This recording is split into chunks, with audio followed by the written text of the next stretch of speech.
Hello বন্ধুরা, কেমন আছো সবাই? আশা করি ভালো আছো। হাই হ্যাপেন ইউটিউব চ্যানেলে তোমাদেরকে স্বাগতম। আজকের ভিডিওটি একটা ইন্টারভিউ নিয়ে কৌতুক, অনেক ভালো লাগবে তোমাদের। 50 জনের ইন্টারভিউ লিনো, এটা লোক কভার পারলো না। শিয়াল কয় প্রকার, এটা কোনো কথা হলো? শালা কাক দেশে চাকরি করা মুখ। আচ্ছা দেখি পরের জন কি কয়। নেক্সট।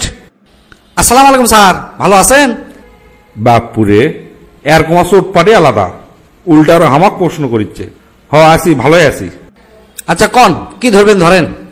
শিয়াল কয় প্রকার কন? এটা একটা প্রশ্ন করলেন স্যার, শিয়াল তো 16 প্রকার, এটা তো খুবই সহজ। কি কেউ 2 প্রকার 3 প্রকারের উপর বেশি কোয়া পারলো না, আর ই করছে 16 প্রকার। আচ্ছা কন তো ভাই, কি কি? 1 নম্বর হচ্ছে যে শিয়াল সব সময় রূপচর্চা করে, মানে সব সময় মানে মুখ টুক পরিষ্কার রাখে, লতিজ্জা প্রতিদিন মুখ ধোয়, মানে মেন কথা হচ্ছে যে মেকআপ নিয়ে ব্যস্ত থাকে, তাক কয় ফেসিয়াল। আর 2 নম্বর হচ্ছে যে শিয়াল লয় কিন্তু শিয়ালের লাগান্তি, মানে সাজে বসে থাকে, মনে করে আমি শিয়াল পণ্ডিত, পুরা বনের মধ্যে আমি বুদ্ধিমান, তাই হচ্ছে আর্টিফিশিয়াল। সেই মজা পাচ্ছি। তারপর তারপর যে শিয়াল হচ্ছে ব্যবসায়ী শিয়াল, মানে টাকা ছাড়া কোনো কথা কয় না, মানে ওর সাথে কথা কবার গেলেও টাকা লাগে, কোনো বুদ্ধি লিবার গেলেও টাকা লাগে। ই হচ্ছে কমার্শিয়াল। যে শিয়াল সারা জীবন টাকার হিসাব করে যায়, মানে টাকা অল হয় কিন্তু খালি হিসাব করে লাখ লাখ কোটি কোটি টাকা হিসাব করে, তাই হচ্ছে ফিনান্সিয়াল। 5 নম্বর হচ্ছে যে শিয়াল বিচ্ছিন্নতাবাদী, অর্থাৎ সবার সাথে বিচ্ছিন্ন, কারোর সাথে যোগাযোগ হয় না, তাই হচ্ছে ডিফারেন্সিয়াল। যে শিয়াল সবসময় বাড়ির মধ্যে থাকে, মানে বাড়ির থেকে বাড়ায় না, মানে ওর জন্য খাবার ঢোয়াইলে যাওয়া লাগে বাড়ির, মানে বাড়াবেই না ওই, তাই হচ্ছে রেসিডেন্সিয়াল।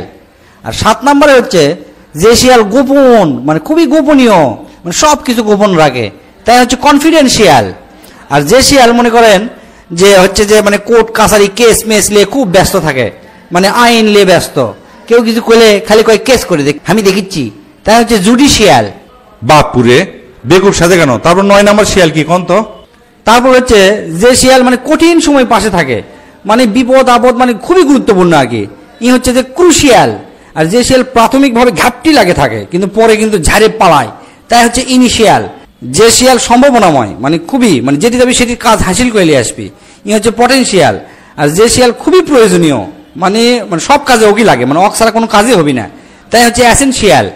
তারপর যে শিয়াল সকলের উপকার করে, মানে যারই বিপদ হোক না কেন ওই ছুটে চলে যাবে, মানে যাবি, উপকার করা পারুক আর না পারুক ওই যাবি, সেই শিয়াল হচ্ছে বেনিফিশিয়াল।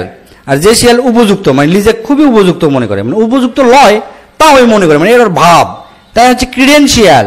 আর যে শিয়াল আংশিক, মানে প্রত্যেকটা কাম তার অর্ধেক, মানে পুরা কাম অক করবা গেলেও ওই মিথ্যা না করে চলে আসবি, মানে কোনো দিন ওই পুরা কাম করবি না, মানে আংশিক কাজ করবি, ই হচ্ছে পার্সিয়াল।